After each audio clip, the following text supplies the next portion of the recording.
جب مینا میں پہنچے تو حضرت اسماعیل کو سامنے کھڑا کیا اور اسماعیل سے کہا حقیقت حال بتائی، یا بنیا انی ارا فی المنام انی اذبحک فانظر ماذا ترا، میرے پیارے بیٹے میں نے تجھے خواب میں دیکھا کہ میں تجھے ذبح کر رہا ہوں اور چھری چلا کے گردن کاٹ رہا ہوں، اب تو بتا کہ تیری کیا رائے۔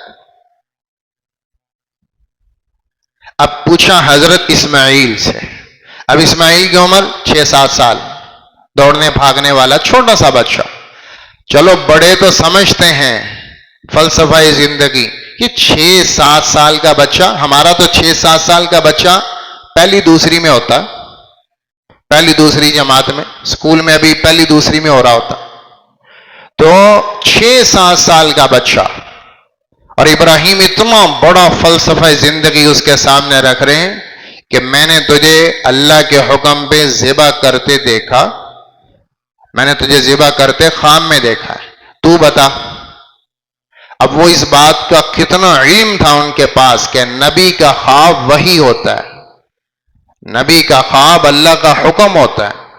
تو انہوں نے کیا کہا، یا ابت افعل ما تؤمر، ترا نہیں کہ جو آپ کو خواب میں دکھایا گیا، یہ نہیں کہا، جو آپ کو اللہ کا حکم آیا کہ نبی کا خواب حکم ہے، افعل ما تؤمر۔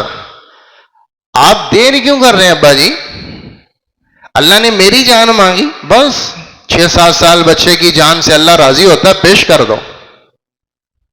میری جان مانگی، میرا خون مانگا تو بات ہی کوئی نہیں، مسئلہ ہی کوئی نہیں، بلکہ یہ تو سعادت ہے کہ اللہ نے میری جان مانگی اور مجھے قربان ہونے کے لیے کہا، تو یہ تو سعادت ہے میری۔ آپ دیر کیوں کر رہے ہیں؟ افعل ما تؤمر، آپ جلدی کریں، اللہ کے حکم میں جلدی ہونی چاہیے، نیکی میں دیر نہیں ہونی چاہیے، تو آپ جلدی کریں۔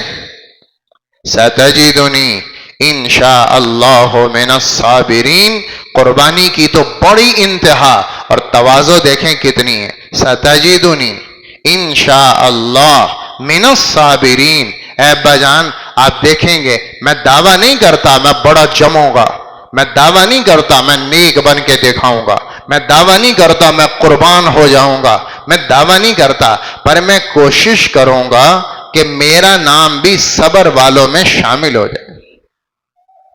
تواضع اتنی ہے، میں کوشش کروں گا کہ اللہ کے حکم پہ جمنے والوں میں میرا نام بھی آ جائے، صبر والوں میں میرا نام بھی آ جائے۔ تو آپ کریں، آپ دیر کیوں کر رہے ہیں؟ ابراہیم پہلے سے راضی، اماں ہاجرہ گھر میں راضی، اسماعیل قربان ہونے میں راضی۔ یہ ہے مسلمان گھر کہ بچے کی جان کا بھی حکم آئے تو خامن، بیوی، بچہ، پورا گھر اللہ کے حکم پہ جھکا ہوا۔ ماں ممتا نہیں آڑے لے کے آ رہی کہ نہیں میرا پتر ہے میں قربان نہیں کرنا، باپ محبت کو دیوار نہیں بنا رہا کہ نہیں میرا پتر ہے میں نہیں کر سکتا۔ آپ اندازہ کریں، اولاد کے نام پہ لوگ جھوٹ بولتے ہیں، اولاد کے نام پہ لوگ سود لیتے ہیں، اولاد کے نام پہ دھوکہ دیتے ہیں، اولاد کی خاطر انسان ہر قربانی کرنے کو تیار ہے، اور یہاں اللہ کا رسول اور ان کی بیگم اولاد اللہ کے حکم پہ قربان کرنے کو تیار۔ اللہ راضی ہو جائے بے شک اولاد چلی جائے۔ جب راضی ہو گئے فلما اسلما، تو یہ کائنات نے ایک عجب منظر دیکھا۔ پھر مینا میں تو ہر سال ہی حاجی جاتے ہیں اور پہلے بھی جاتے تھے مینا میں، اس کے بعد ہزاروں لاکھوں کا مجمع ہر سال جاتا ہے، پر جو منظر ابراہیم اور اسماعیل کا مینا نے دیکھا وہ کبھی نہ دیکھا کہ ایک 92 سال کا بوڑھا باپ 6 سال کے گلاب جیسے بچہ اس کے ہاتھ باندھ رہا ہے، اس کو ذبح کرنے کی تیاری کر رہا ہے۔ اسماعیل نے کہا ابا جی کرتا اتار لیں، کرتا اتار لیں، آپ تو تھے نہیں، آپ تو شام میں تھے، مجھے پہلے دن سے لے کر آج تک میری ماں نے پالا ہے، تو ماں یاد بڑا کرے گی، بہت یاد کرے گی مجھے، اور اس کے پاس آپ تو ہوں گے نہیں، اکیلا میں اس کا سہارا ہوں، تو اگر میں بھی نہ ہوا تو وہ یادوں میں کھو جائے گی، لہذا کچھ تو ہونا چاہیے۔ تو تسلی جس سے ہوگی وہ میرا کرتا ہوگا، اس لیے آپ میرا کرتا اتار لیں، جب میری ماں مجھے یاد کرے تو تسلی پا لیا کرے، تو آپ میرا کرتا اتار لیں۔ بچے کا کرتا اتارا، ہاتھ پیچھے باندھے، اور ابراہیم علیہ السلام خنجر نکالا اور تیز کیا ہوا، تیاری مکمل، یہ ذبح کرنا چاہتے ہیں، وہ ذبح ہونا چاہتے ہیں۔ پھر اللہ تعالیٰ پوزیشن بتاتا ہے، وَتَلَّهُ لِلْجَبِينِ، تَلَّهُ لِلْجَبِينِ، پہلے سیدھا لٹایا۔ اسماعیل نے کہا ابا جان آپ نا ایک تو آنکھوں پہ پٹی باندھیں، آنکھیں جب آنکھوں سے ملیں گی تو کہیں شفقت آ سکتی ہے اور حکم میں رکاوٹ بن سکتی، کہیں شفقت آ جائے گی، تو آپ آنکھوں پہ باندھیں پٹی۔ دوسرا کیا کریں، مجھے الٹا لٹائیں تاکہ کہیں بھولے سے بھی آنکھ سے نہ ٹکرائے، مجھے الٹا لٹائیں۔ تو پیچھے ہاتھ باندھے اور الٹا لٹایا، منہ نیچے کی طرف الٹا، اور کمر اوپر، پیٹ نیچے۔ چھوٹا سا بچہ 92 سال کا بوڑھا، اور ہاتھ میں خنجر، اور کالے پہاڑ چاروں طرف، اور گرم پتھر، گرم۔ اور حضرت ابراہیم نے اپنا گوڈا، اپنا وہ رکھا، اپنا گھٹنا حضرت اسماعیل کی کمر کے اوپر ٹکا دیا، ہاتھ بندھا ہوا، اور خنجر لایا، اسماعیل کے بال پکڑے، اور بال پکڑ کے ان کا منہ اٹھایا اوپر، چہرہ کیا، اور نیچے لا کے خنجر ڈالا تاکہ اس کو نیچے سے کاٹ سکیں اور ذبح کر سکیں۔ تو گھٹنا تھا حضرت اسماعیل کی کمر پر، اور ہاتھ تھا ان کے بالوں پر، اور بالوں کو اٹھایا ہوا، سر کو، اور نیچے خنجر لا کر ڈالا، پوزیشن بنائی، اور ذبح کرنے لگے۔ تو پھر اللہ کے آسمان کو دیکھا، اس پوزیشن میں اللہ کے آسمان کی طرف نظر اٹھی تو کل کائنات کے فرشتوں کی چیخیں نکل گئی۔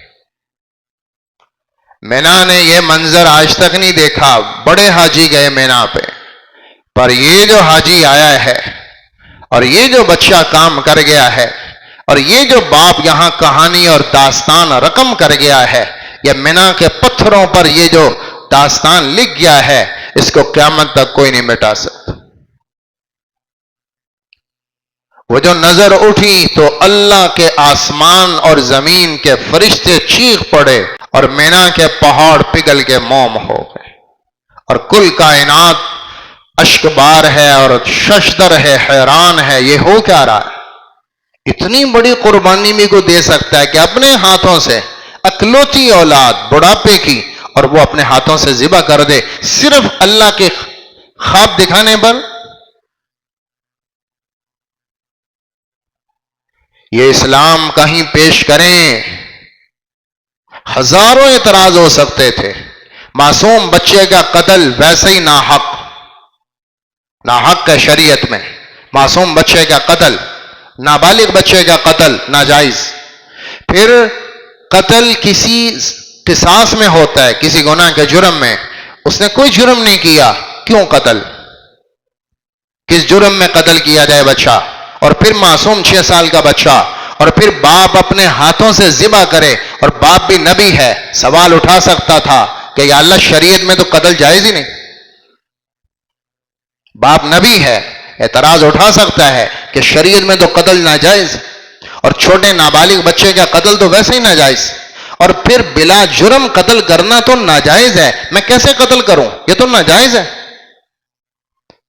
ہمارے ہاں لوگوں کے ذہنوں میں ہزار سوال ہر حکم پر کہ جی یہ کیویں، اس میں تو یہ ہو جاتا ہے، یہ تو یوں ہے۔ نہیں، اللہ تعالیٰ دکھاتا ہے اسلام اس کو نہیں کہتے، اسلام فرما برداری کو کہتے ہیں۔ حکم آ گیا، میرا کام ہے اطاعت دکھانا، اعتراض کرنا میرا کام نہیں، سوال اٹھانا میرا کام نہیں، حکمتیں جاننا میرا کام نہیں، فلسفے ڈھونڈنا یہ کوئی کام نہیں، اطاعت دکھانا، اطاعت۔ آج اسلام کی خدمت کیا ہے مسلمان کے دماغ میں؟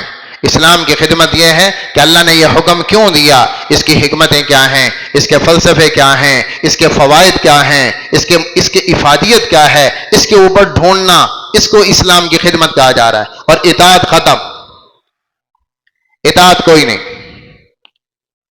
فوائد کے اوپر بات ہے، اطاعت تو ہے ہی نہیں۔ اللہ اطاعت دیکھنا چاہتا ہے، سمعنا و اطعنا، سنو اور فرما برداری کر کے دیکھو، سنو اور فرما برداری کر کے دیکھو۔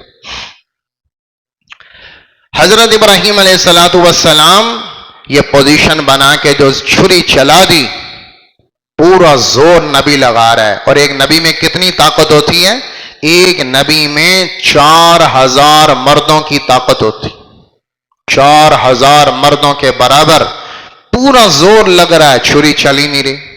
معصوم گلا 6-7 سال کا، وہ کٹ نہیں رہا، پورا زور چل رہا ہے۔ اللہ تعالیٰ نے حضرت جبریل سے کہا، جبریل جنت کا مینڈا اٹھاؤ اور جلدی سے چھری سے اسماعیل کو نکالو اور جنت کا مینڈا پہنچاؤ کہ یہ میرا خلیل ہے، گردن کاٹے بغیر پیچھے نہیں ہٹے گا۔ جب تک گردن کٹی نہیں، خون محسوس نہیں ہوا، یہ چھوڑے گا نہیں۔ لہذا اس کے لیے طریقہ یہ ہے کہ پہنچاؤ۔ جبریل فوراً آنن فانن پہنچے اور جنت کا مینڈا نیچے چھری میں اسماعیل کو اٹھایا، پیچھے کیا، یہ غیر محسوس طریقے سے ہوا، اور حضرت ابراہیم نے چلا دی چھری اور خوش ہو گئے، خون محسوس ہوا اور گردن کٹتی محسوس ہوئی، خوش ہو گئے کہ اللہ کا شکر ہے کہ میں نے بچے کی قربانی دی۔ وہ تو جو پٹی کھلی تو دیکھا کہ جنت کا مینڈا ذبح ہوا پڑا ہے اور بچہ سامنے مسکراتا کھڑا ہے۔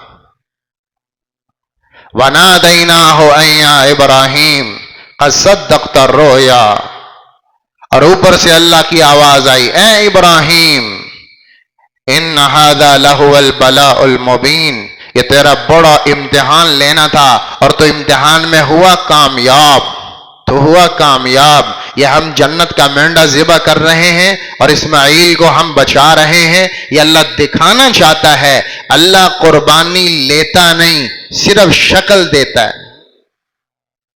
ذبح کروانا نہیں تھا، صرف ذبح تک پہنچانا تھا، کہ کرتا بھی ہے کہ نہیں، قدم بھی اٹھاتا ہے کہ نہیں، یا وہیں بیٹھ جاتا ہے کہ نہ بھائی نہ آئے تو حکم بہت مشکل ہے، میں نہیں کر سکتا۔ ہم صرف دیکھنا چاہتے ہیں، باقی تو ہم لینا نہیں چاہتے قربانی۔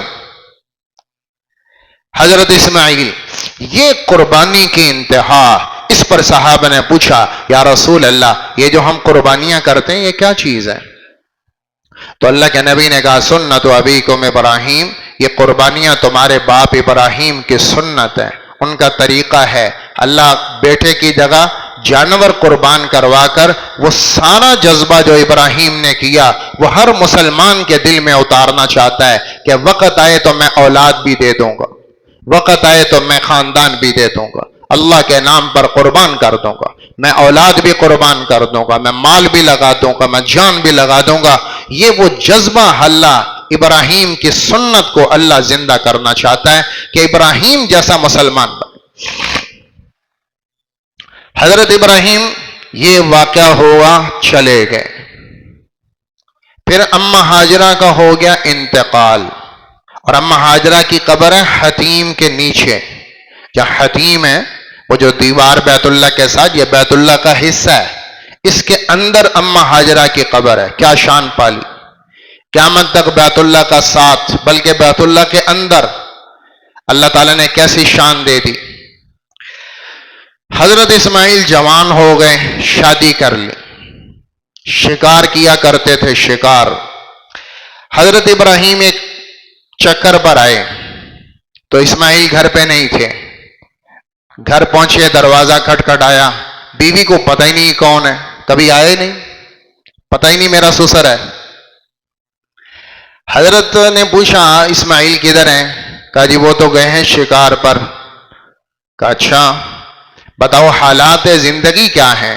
کہا کوئی حال نہیں، پیڑا حال ہے، خرچے بہت زیادہ، اخراجات بہت زیادہ، گزارا ہی نہیں ہوتا، کھان پین کچھ نہیں، حالات ہی کوئی نہیں۔ حالات کا شکوہ شروع کر دیا. تو حضرت ابراہیم نے کہا اچھا جب اسماعیل آئیں تو انہیں میرا سلام دینا اور انہیں ایک پیغام دینا کہ بیٹا دروازے کی چوکھٹ بدل لو، دروازے کی چوکھٹ بدل لو. یہ کہہ کر چلے گئے. بعد میں وہ آئے حضرت اسماعیل، بیوی نے ساری بات بتائی، حلیہ بتایا. کہا وہ تو میرے ابا جان تھے ابراہیم، آپ کے سسر. کہا یہ پیغام بھی دے گئے ساتھ. کہا تمہیں پتہ ہے اس کا کیا مطلب ہے؟ اس کا مطلب ہے بیٹا اس بیوی کو طلاق دے دو، گھر کی چوکھٹ بدلو. یہ ناشکری بیوی ہے اور نبی کے گھر میں ایسا ناشکرا نہیں چل سکتا. یہ تو ہاجرہ کا گھر ہے، یہ تو اسماعیل کا گھر ہے، یہ تو ابراہیم کا گھر ہے. یہاں یہ ناشکریاں کہ جی کھان نو کچھ نہیں، پین نو کچھ نہیں، بدل لی، طلاق دے دی. پھر حضرت اسماعیل نے شادی کی قبیلہ جرہم میں ایک سردار کی لڑکی سے. کچھ عرصے کے بعد پھر حضرت ابراہیم آئے اور پھر اسماعیل گھر پہ نہیں تھے اور انہیں نہیں پتا کہ یہ ابراہیم ہے. تو کہا بیٹا سارے حالات پوچھے کیا حال ہیں؟ انہوں نے کہا اللہ کا شکر ہے، بہت اچھی، بہت اچھا. اللہ جس حال میں رکھے، ہمارا تو حق ہی کوئی نہیں، اللہ کی نعمت ہے، ہم تو اس کے بھی قابل نہیں تھے.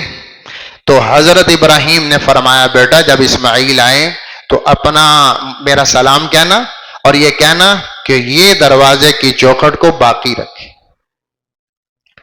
حضرت اسماعیل آئے، بتایا، ساری خبر دی. کہا وہ میرے باپ تھے آپ کے سسر ابراہیم، اور وہ یہ کہہ گئے ہیں کہ اس کو طلاق نہیں دینی، یہ آپ کی بیوی صحیح ہے. اور یہ بیوی شکر گزار، جس نے کہا حالات نہیں، حالات کا تو شکوہ کوئی نہیں، بہت اللہ کا شکر ہے، وافر ہے، نعمتیں ہی نعمتیں. یہ بیوی آگے چل کر محمد مصطفیٰ کی ماں بنی. اس کی نسل سے محمد صلی اللہ تعالی علیہ وسلم اللہ نے وجود دیا. کہ بڑی نسلیں، بڑی عظیم و شان ہستیاں پیدا کرنی ہیں تو کہا نہیں یہ عورت نہیں چلے گی، یہ عورت چلے گی. کیونکہ مشکل حالات میں گھر والوں کی سپورٹ بہت بڑی چیز. ناشکری عورت، اللہ کے نبی نے کہا الدنیا کلھا متاع وخیر متاع الدنیا المرأۃ الصالحہ. یہ ساری دنیا کا سامان ہے، لیکن دنیا کا بہترین سامان، دنیا کی بہترین نعمت وہ ایک نیک بیوی ہے جو آپ کا ہر حال میں ساتھ دے. یہ دنیا میں سب سے بڑی نعمت ہے کہ آپ کو ایسی بیوی مل جائے جو فقر میں بھی ساتھ، رضا میں بھی ساتھ، غصے میں بھی ساتھ. وہ کہے میں آپ کا ساتھ نہ چھوڑوں بے شک صحرا میں لے جاؤ. یہ اللہ کی بہت بڑی نعمت ہے. تو اللہ تعالیٰ نے یہ کیا، یہ ساری قربانیاں حضرت ابراہیم کی. اب آپ کو اس کا نتیجہ بتاتا ہوں. ساری زندگی لی قربانیاں، تو کیا اللہ قربانی لیتا اس پہ پھر نتیجہ نہیں آتا؟ ان قربانیوں پر ریزلٹ آیا.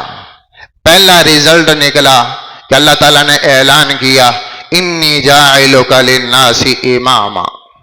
اے ابراہیم آپ کو ہر امتحان میں ہم نے آگے دیکھا. اب اللہ تعالیٰ آپ کو نوازتا کیا ہے کہ آپ کے بعد قیامت تک جتنے نبی آئیں گے اور جتنا آسمان سے علم آئے گا وہ آپ کی اولاد میں آئے گا. باقی کسی خاندان سے ہم نبی نہیں بھیجیں گے. حضرت ابراہیم کے بعد جتنے نبی آئے آپ صلی اللہ علیہ وسلم سمیت وہ حضرت ابراہیم کی آل سے، آپ کی اولاد سے آئے. دو خاندان چلے، ایک اسحاق، ان سے یعقوب، یعقوب سے یوسف، اور یوسف سے یعقوب کے 12 بیٹے، وہ بنے بنی اسرائیل. اور ہزاروں انبیاء کا سلسلہ عیسیٰ علیہ السلام تک یہ اس خاندان سے آیا. اور اسماعیل علیہ السلام کے خاندان سے اللہ نے ایک ہی بھیجا اور وہ سب کا امام بھیجا، حضرت محمد مصطفیٰ صلی اللہ تعالی علیہ وسلم. یہ آئے حضرت اسماعیل کی اولاد سے. تو کہا آخری نبی، تورات آئی ابراہیم کے گھر، انجیل آئی ابراہیم کے گھر، زبور آئی ابراہیم کے گھر، قرآن آیا ابراہیم کے گھر. آسمان سے جتنا علم آئے گا وہ آپ کے گھر پہ آئے. اور جتنے نبی آئیں گے آپ کی اولاد سے آئیں گے. 4 بچے حافظ عالم بن جائیں تو باپ کا سینہ چوڑا ہو جاتا ہے کہ میرے 4 بچے حافظ، میرے 4 بچے ہیں اور چاروں عالم. کو کہتے ہیں میرے 4 بچے چاروں ڈاکٹر، کو کہہ رہا ہے میرا بچہ MBA MNA. کتنا سینہ چوڑا ہو جاتا ہے. آپ اس ابراہیم کا اندازہ کریں کہ ہزاروں نبی جس کی آل میں ہیں، جد الانبیاء. ایک تو اللہ نے کہا ابراہیم آپ کو سارے عالم کا بناتے امام. یہودی بھی کہتے ہیں ابراہیم ہمارے، عیسائی بھی کہتے ہیں ابراہیم ہمارے، مشرکین عرب بھی کہتے ہیں ابراہیم ہمارے. یہ وہ شخصیت ہے جس سے ہر مذہب والا محبت کرتا، ابراہیم علیہ السلام. دوسرا اللہ نے کہا ابراہیم آپ کی قربانیوں کا نتیجہ یہ ہے کہ آپ اللہ کا گھر بیت اللہ بنائیں. آپ سے ہم بیت اللہ، نوح علیہ السلام کے زمانے میں جب طوفان آیا تو اللہ نے بیت اللہ کو اٹھا لیا، نیچے بنیادیں رہ گئیں، وہ بنیادیں صحرا میں دفن ہو گئیں. کسی کو نہیں پتا تھا کہ بیت اللہ کی بنیادیں کہاں ہیں. تو یہ کام اللہ نے لیا حضرت ابراہیم سے کہ جبریل آئے، بنیادیں اٹھائیں اور وہاں سے صاف کی، اور صاف کر کے مٹی نیچے آدم علیہ السلام کی بنیادیں دکھائیں اور کہا ان بنیادوں کے اوپر آپ بیت اللہ کی تعمیر کریں. تو یہ کام ابراہیم اور اسماعیل سے لیا اللہ نے. اللہ تعالیٰ بتانا چاہتا ہے کہ اپنے گھر کی خدمت میں بڑی قربانیوں کے بعد لیتا ہوں. بیت اللہ ایسے نہیں بنتے، بیت اللہ میں ان سے بنواتا ہوں مسجد کی خدمت، مدرسے کی خدمت اور اللہ کے گھر کی خدمت، اللہ کے گھر کی تعمیرات، یہ میں ان سے کرواتا ہوں کہ جو بڑے مقبول ہوتے ہیں اللہ کے ہاں، بڑے قبول ہوتے ہیں. جب بیت اللہ بن گیا تو تیسرا انعام، ہاتھ اٹھایا ابراہیم اور اسماعیل نے، ہاتھ اٹھایا، کہا یا اللہ یہ آپ کا گھر بنا، نمازی دینا تیرا کام، نمازی دینا تیرا کام، میں تو گھر بنا سکتا ہوں. تو ربنا وجعلنا مسلمین لک ومن ذریتنا امتا مسلمتا لک. اے اللہ میں کیا مانگتا ہوں کہ یہاں بیت اللہ میں ایک امت آئے، ایسی امت آئے کہ جو ساری دنیا میں اس بیت اللہ کو پھیلا دے. ساری دنیا میں وہ بیت اللہ والی امت ہو، وہ پاسبان حرم امت ہو، وہ بیت اللہ کے بغیر رہ نہ سکیں. وہ 4 گھر کا ڈیرا بنائیں تو بیت اللہ ہو، وہ 5 گھر کی آبادی بنائیں تو بیچ میں بیت اللہ ہو، وہ 10 گھر کا بھی بنائیں تو بیچ میں بیت اللہ ہو، وہ گاؤں بنائیں تو بیت اللہ ہو، وہ شہر محلہ بنائیں تو بیت اللہ ہو. ان کی زندگی کا مدار بیت اللہ ہو، ان کی زندگی کا مدار مسجد ہو، ان کی زندگی کا مدار اللہ کا گھر ہو. وہ اللہ کے گھر کے بغیر جی نہ پائیں. ہر صبح، ہر دوپہر، ہر عصر، ہر شام، ہر سونے کے ٹائم، اٹھنے کے ٹائم، ہر وقت بیت اللہ ان کی زندگی کا حصہ بن جائے. ایسی امت دے یہاں. اور پھر چوتھی دعا ساتھ مانگی کہ اللہ صرف امت نہیں چاہیے بلکہ ایک معلم، ایک استاد، ایک مدرسہ، ایک تعلیم گاہ، ایک ادارہ، ایک نبی اعظم چاہیے جو ان کو پڑھائے، جو ان کو سکھائے، جو ان کو طریقہ زندگی بتائے، جو ان کو اللہ کا حکم سکھائے، جو ان کو قرآن بتائے. ربنا وابعث فیہم رسولا منہم یتلو علیہم آیاتک وَيُعَلِّمُهُمُ الْكِتَابَ وَالْحِكْمَةَ وَيُزَكِّيهِمْ إِنَّكَ أَنْتَ الْعَزِيزُ الْحَكِيمُ. اے اللہ ان میں معلم نبی بھیجنا جو ان کو سکھائے، جو ان کو پڑھائے، جو ان کو جینے کے انداز بتائے، جو کامیابی ناکامی کے طریقے بتائے، جو جائز ناجائز بتائے، جو تجارت کے حلال حرام بتائے، جو معاشرت بتائے، جو اخلاق بتائے، جو عبادات بتائے، جو اللہ سے جڑنا بتائے، جو زندگی کا اونچ نیچ بتائے. ایک معلم، ایک استاد، ایک نبی اعظم بھیجنا. یہ ابراہیم نے مانگا. نتیجہ کب آیا؟ 4000 سال کے بعد وہ امت آئی. 4000 سال کے بعد اللہ کے رسول تشریف لائے تو آپ نے فرمایا انما بعثت معلما، مجھے اللہ نے استاد بنا کر بھیجا، مجھے اللہ نے معلم بنا کر بھیجا، مجھے اللہ نے سکھانے والا بنا کر بھیجا. میں تمہیں طریقہ زندگی سکھاؤں گا. پھر آپ نے اعلان فرمایا 4000 سال کے بعد آپ نے اعلان فرمایا انا دعوت ابی ابراہیم، میں جو آیا ہوں میں اپنے باپ ابراہیم کی دعا کے نتیجے میں آیا ہوں، میں اپنے باپ ابراہیم کی دعا بن کر آیا ہوں۔ وہ 4000 سال پہلے مانگ گئے اور آج میں پہنچا، آج میں اس کی تعبیر بن کر آیا۔ میرے محترم بھائیوں، یہ سارا فلسفہ اللہ ابراہیم علیہ السلام کی اس یادگار کے ذریعے سے ہم تک پہنچاتا ہے۔ پھر حضرت ابراہیم نے کہا یا اللہ بیت اللہ تو بن گیا، چٹیل وادی، تو کیا کروں؟ فَأَذِّن فِي النَّاسِ بِالْحَجِّ يَأْتُوكَ رِجَالًا، آپ حج کے لیے لوگوں کو بلائیں۔ یا اللہ کس کو بلاؤں؟ یہ اسماعیل سامنے کھڑا ہے، آواز یہاں تک جائے گی، باقی تو سارا صحرائی صحرا ہے، ایک بیچ میں مکان بیت اللہ کا، ایک میں ایک اسماعیل، 2 آدمی، تو میں کس کو بلاؤں؟ کہا نہیں، تم آواز لگاؤ، تم لگاؤ آواز۔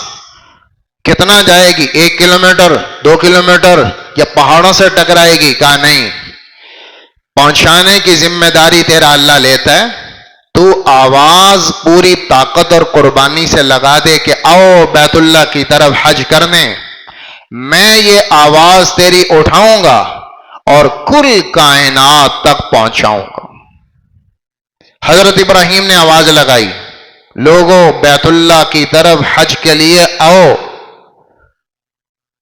تو اللہ تعالیٰ کہتے ہیں یہ آواز اللہ اٹھاتا ہے، اور اس زمانے میں جتنے مشرق سے مغرب تک موجود لوگ تھے سب تک اللہ نے پہنچائی، اور پھر اللہ نے یہ آواز عالم ارواح میں پہنچائی، جو قیامت تک آنے والی روحیں ہیں، ابھی جسموں میں نہیں گئی، ان تمام روحوں تک پہنچائیں۔ جس روح نے کہا لبیک، اس آواز پر لبیک، وہ حج کرنے جائے گا۔ جس نے کہا 2 دفعہ لبیک، وہ 2 دفعہ جائے گا۔ جس نے جتنی دفعہ اس آواز کا جواب دیا، وہ اس آواز کے جواب میں جائے گا۔ اس لیے حاجی جب حج پہ جاتا ہے تو لبیک اللہم لبیک، یہ اس ابراہیم کی صدا کی جواب ہے کہ میں آ گیا، آپ نے بلایا، اللہ نے آواز دی کہ آؤ حج پر، میں آ گیا، میں حاضر، لبیک اللہم لبیک، یہ اس صدا کا جواب ہے۔ تو میرے محترم بھائیوں، قربانی اگر ہو تو ابراہیم جیسی، تو اللہ تعالیٰ یہ ایک مسلمان خاندان، مجھ سے، آپ سے، بیوی اور بچوں سے، ہر مسلمان سے یہ چاہتا ہے، اس کے لیے قربانیاں ہیں۔